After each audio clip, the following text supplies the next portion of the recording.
गुरु तुम हो ज्ञानी ज्ञान के दाता, मुनि गुरुवर को करके प्रणाम। गाऊं मैं ध्याऊं मैं सुबह शाम, पुलक सागर एक नाम एक नाम। अंतिम समय रावण का, अंतिम सांसें गिन रहा है रावण। तीर लगा है नाभि में। राम ने लक्ष्मण से कहा कि भैया लक्ष्मण, रावण के पास समय बहुत कम बचा है, जाओ कुछ ज्ञान प्राप्त करो।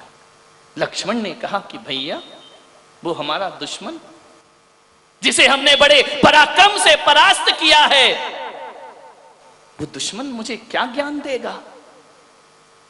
राम ने कहा कि लक्ष्मण, रावण बहुत बड़ा प्रकांड विद्वान है, एक भूल के कारण पूरा व्यक्तित्व खंडित नहीं हुआ करता है। बोले भैया वो हमारा दुश्मन है। राम ने कहा इतना ध्यान रखो लक्ष्मण, दुश्मन राम का वही होता है जो राम के लिए तलवार लेकर खड़ा होता है। आज ना इसके पास तलवार है ना हथियार है, और निहत्थे से राम दुश्मनी नहीं किया करते हैं। ये क्षत्रियों का कुल है, ये क्षत्रियों का वंश है, हम निहत्थे को दुश्मन नहीं मानते। जाओ समय कम है, रावण से कुछ शिक्षा प्राप्त करो। लक्ष्मण गए, कहानी आपको मालूम है। जाकर के उन्हें रावण को देखा कि हे लंकेश, जिसके शौर्य का सारी दुनिया लोहा मानती थी, नवग्रह जिसके घर में पानी भरा करते थे। कहते हैं रावण जब चलता था धरती कांप जाया करती थी। सोने की लंका जिसके आगे देवता भी भयभीत रहा करते थे, ऐसी अक्षौहिणी सेना का अधिपति, 3 खंड का सम्राट, हे रावण हे लंकेश, तेरी विद्या और तेरे ज्ञान का कोई पारावार ना था, आज निढाल क्यों पड़ा है इस धरती पर। कहते हैं रावण ने की आंखों से 2 गर्म गर्म आंसू लुढ़के। उन्होंने कहा कि लक्ष्मण, अंतिम समय तुम यहां कैसे आए। मुझे भैया राम ने भेजा है। क्यों भेजा है। मेरे जीवन का अंतिम समय है और लक्ष्मण तुम मेरे पास आए हो, राम ने किस लिए भेजा है। बोले राम ने इसलिए भेजा है कि जाते जाते मुझे ज्ञान दे करके जाइए। रावण की आंखों से आंसू गिरे। पूछो लक्ष्मण क्या पूछना है, मेरे पास समय बहुत कम है। बोले हे लंकेश इतना बताओ, राम के पास कुछ नहीं था और तुम्हारे पास सब कुछ था। तुम्हारे पास इतना अदम्य साहस, अदम्य शौर्य, अदम्य शक्ति, देवता भी जिससे भयभीत होते हैं। रावण तुम्हारी पराजय का कारण क्या है। रावण ने कहा कि लक्ष्मण, मेरी हार का कारण पूछते हो, ये मत सोचना कि राम बहुत बड़े योद्धा हैं। जाकर के राम से कहना रावण हार कर भी जीता है और तुम जीत कर भी हारे हो। लंकेश अभी भी अहम की भाषा नहीं जा रही है। नहीं लक्ष्मण, मैंने अपने जीते जी राम को लंका में प्रवेश नहीं करने दिया। जाओ राम से कहना मैं तुम्हारे जीते जी तुम्हारे वैकुंठ में जा रहा हूं और आप मुझे नहीं रोक पाएंगे। और जहां तक तुमने पूछा है कि मेरी पराजय का कारण क्या है, मेरी पराजय का कोई कारण नहीं। मुझ में शक्ति नहीं थी इसलिए मैं नहीं हारा हूं, या राम बहुत शक्तिशाली हैं इसलिए राम नहीं जीते हैं। बस एक ही गलती मुझसे हो गई। बोले क्या। बोले राम अपने दम पे नहीं जीते और मैं अपने दम पे नहीं हारा हूं। तो हुआ क्या है।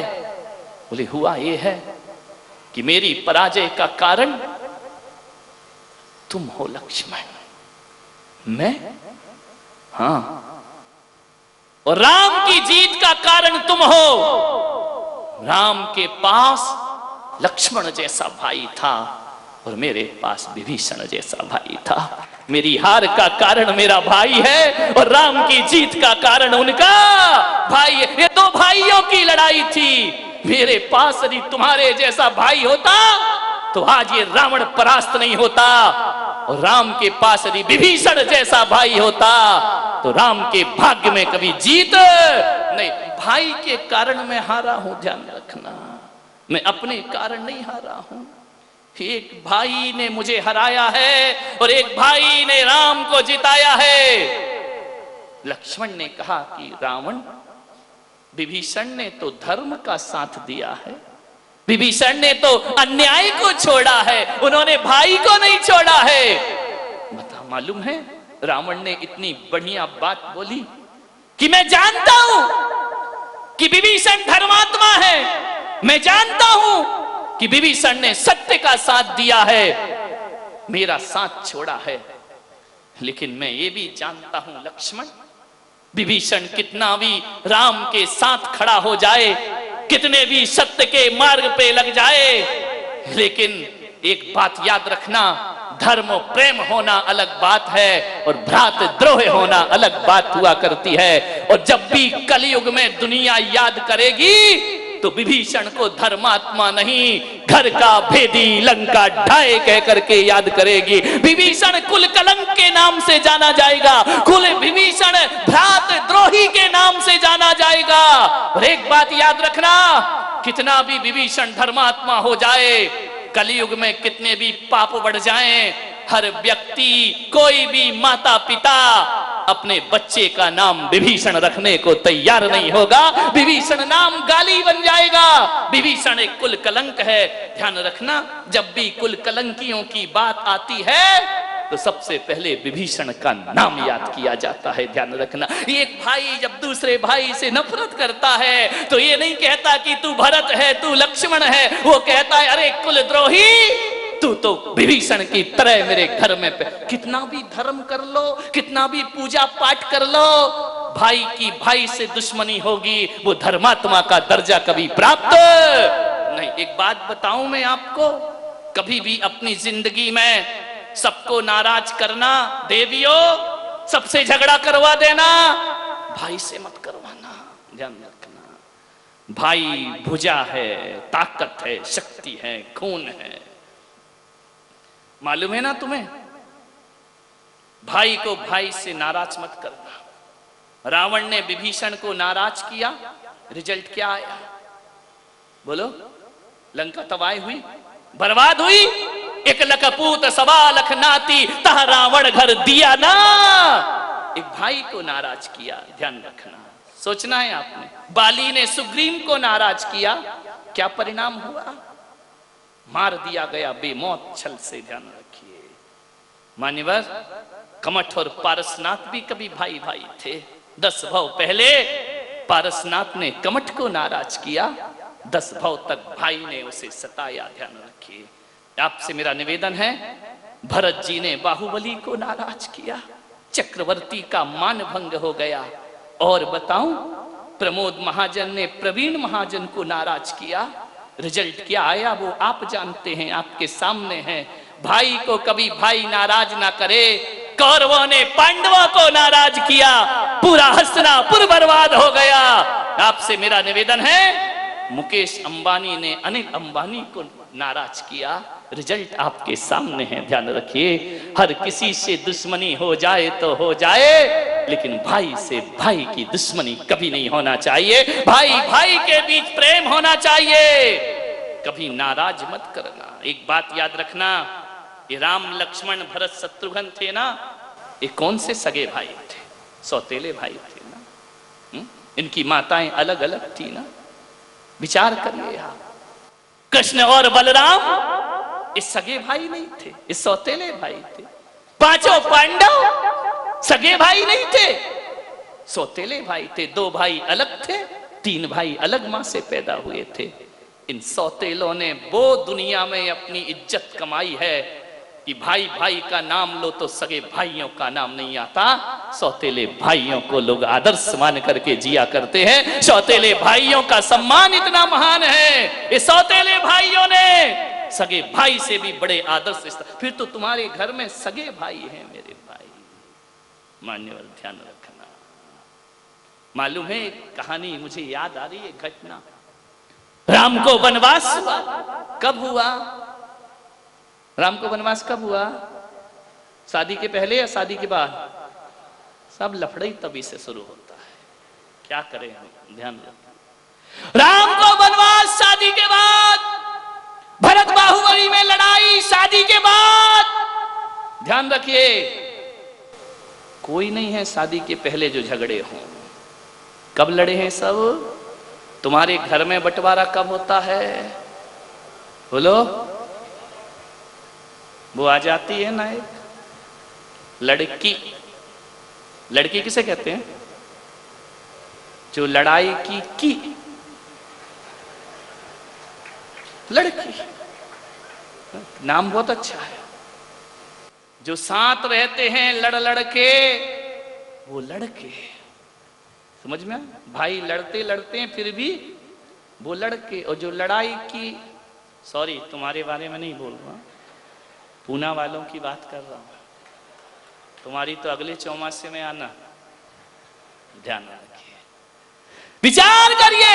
रामायण जितने भी युद्ध हुए हैं महिलाओं से हुए। रामायण ना वो शूर्पणखा आती, ना ये लफड़े होते दुनिया भर के, ध्यान रखिए। मान्य हमने ऐसा तो सुना है कि महिलाओं के चक्कर में आदमियों के गले कटे।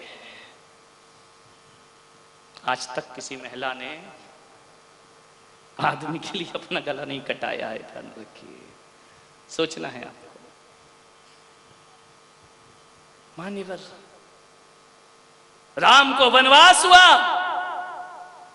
लक्ष्मण को पता चला कि भैया राम को वनवास है। दौड़े दौड़े माता सुमित्रा के पास गए। मां उदास है, पूरी महल में वीरानी छा रही है, पूरी अयोध्या गमगीन है। मां बोलो लक्ष्मण, ये महल में जो सन्नाटा है, उदासी है। मैंने सुना है कि भैया राम वनवास जा रहे हैं 14 वर्ष के लिए। सुमित्रा ने आंसू ढुलकाए। हाँ, ये बुरी नजर हमारे महल को लगी। मां, एक वरदान तू भी मुझे देना। वरदान? पागल है क्या? ये वरदान मांगने का समय है।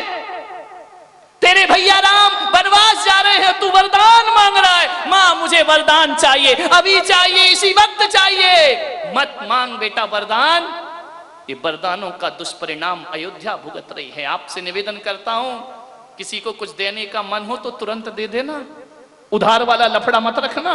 दशरथ तुरंत दे देते तो ये दशा नहीं होती। उन्होंने कहा तेरे वरदान उधार हैं, उधार वाला तो मरेगा ही मरेगा, ध्यान रखना। उधारी में तो मार डाला पूरा व्यापार तुम्हारा, ध्यान रखना। किसी को देने का मन हो तो तुरंत ले दो, बात अलग करो। ज्यादा कर्ज मत रखो किसी का। कर्ज फर्ज और मर्ज को हल्का मत समझो कभी अपने जीवन में। कर्ज भी बहुत भारी होता है, फर्ज भी बहुत भारी होता है, और मर्ज बीमारी को कभी हल्का मत समझिए, इनकी कीमत समझिए। दशरथ ने वचन दे के, मां वचन दे। लक्ष्मण, वचन किस बात का? मां तू मुझसे प्यार करती है। बेटा बहुत प्यार करती हूं, कौन मां नहीं करती है? मुझे वरदान दे दे मां। क्या वरदान? पहले वचन दे। मां ने कहा फिर वचन दे मां। मां आज ही दे, अभी दे। क्या चाहिए? बोल। रघुकुल रीत सदा चले आई, प्राण जाए पर मैं देती हूं तुझे वरदान। आज एक छत्राणी तुझे वरदान देती है। मांग लक्ष्मण, क्या मांगता है? लक्ष्मण ने सुमित्रा के पैर पकड़े और कहा कि मां, मुझे राम के साथ जाने का आदेश प्रदान कर दे। मैं 14 वर्ष अपने भैया के साथ बिताऊंगा। मैं इन महलों में नहीं रह सकता हूं, मैं भैया के बिना जीवित नहीं रह सकता हूं। मैं भाई के साथ 14 वर्ष के लिए वनवास जाऊंगा।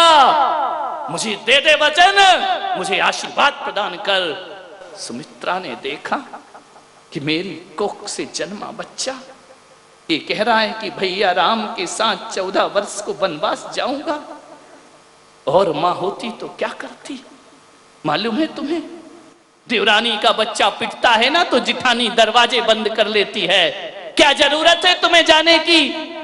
जाता है पति तो कहती तुम घर में बैठो, तुम्हें क्या मतलब है जाने से। एक बात बता दो देवियों, देवरानी के बच्चे को बचाने को तुम्हारा पति जाए तो तुम रोकती हो, पीहर में तुम्हारा भाई पिट रहा हो ना तो पति कितना भी रोके तुम बैठ करके पीहर जाने को तैयार हो जाया करती हो। कितना भेद है। सुमित्रा ने देखा कि ये वनवास की आज्ञा मांग रहा है। सुमित्रा ने उठाया लक्ष्मण को, आलिंगनबद्ध किया अपनी बाहुओं में, अजान बाहुओं में भर लिया। मेरे लक्ष्मण, मेरे पुत्र, तू मुझसे क्या वरदान मांग रहा है। मां 14 वर्ष में भैया के साथ वन में रहूंगा, मुझे वनवास दे दे। पिता से मांग, पिता नहीं देंगे, ये तो तेरा हक है मां, तू मुझे वनवास दे दे। कहते हैं सुमित्रा ने गले से लगाया, छाती से लगाया, लक्ष्मण के सिर पर हाथ रखा कि मेरे बेटे, आज तूने मेरे दूध की लाज रख ली है। आज तूने एक मां की भावनाओं की कद्र, आज तूने मुझे कहां बिठा दिया। मैं कहां थी और तूने मुझे जगत के लिए आदर्श बना करके रख दिया। जा मेरे बेटे, जंगल में जा, राम के साथ उनकी परछाई बन करके रहना। और एक बात याद रखना मेरे बच्चे, राम जब वृक्ष के नीचे शयन करें, इतने पैर दबाना कि जब तक उनको नींद ना आए तू निद्रा नहीं लेना, निद्रा का त्याग कर देना। जा, और भाभी में तू माता सुमित्रा के दर्शन करना। धन्य होती हैं वो नारियां जो अपने बच्चों को इस तरह का ज्ञान प्रदान किया करती हैं। ध्यान रखिए, परिवार को जोड़ने के सूत्र दिया करती हैं। धन्य होती हैं वो देवियां, धन्य होती हैं वो देवी, उन्हें कहा जाता है गृह लक्ष्मी, उन्हें कहा जाता है उस घर की शोभा जो घरों को जोड़ने का काम करती है। सुमित्रा ने पूछा, लक्ष्मण उर्मिला को ले जाएगा क्या? नहीं मां, क्यों नहीं ले जाए? भावनाओं को देखिए, घटना कुछ भी हो। लक्ष्मण से पूछा, उर्मिला रोती है, वो कहती है कि जब दीदी सीता जा रही है तो मैं क्यों नहीं जा सकती हूं। उर्मिला ने कहा लक्ष्मण से कि स्वामी, मैं भी तुम्हारे साथ 14 वर्ष वनवास चलूंगी। एक बात याद रखना, सारी दुनिया ने सीता के वनवास को याद रखा, उर्मिला का वनवास किसी को याद नहीं है। ध्यान रखना, सीता तो राम के साथ थी, उर्मिला ने तो 14 वर्ष दीप जला जला करके इंतजार में जीवन गुजारा। गुरु तुम हो ज्ञानी, ज्ञान के दाता।